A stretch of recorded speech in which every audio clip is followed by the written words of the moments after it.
Now,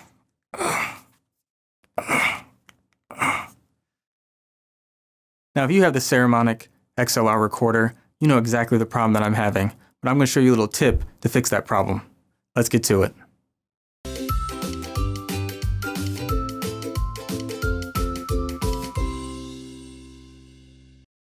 Hello, my name's Derrick, and welcome to Hindsight 101, where you're learning about things that will help you in everyday life.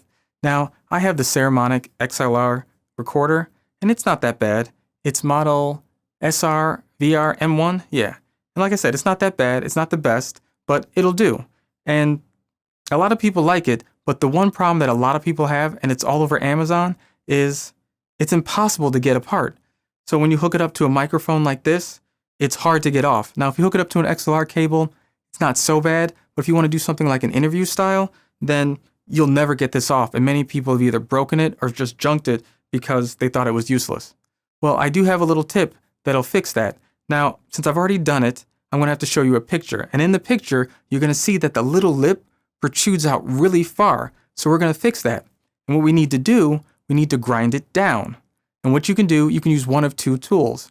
You can use a file, which will take just a little bit longer, but it's cheap and easy if you don't to get if you don't have one, or you can get a rotary tool. Now that tool you would have to buy, it's kind of a specialty item, so if you don't have it, I wouldn't invest in it.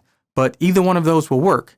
And what you're going to do is you're just going to slowly file it down just a little at a time, and then, like I said, take the XLR cable and connect it, because it's easier to take apart if you haven't filed it down enough. And then once you feel like you've gotten enough, test it out on a microphone and put it on there. It's that easy, simple. So go ahead, test it out. Let me know in the comments below how it worked out for you. If you have any questions, let me know. Take care.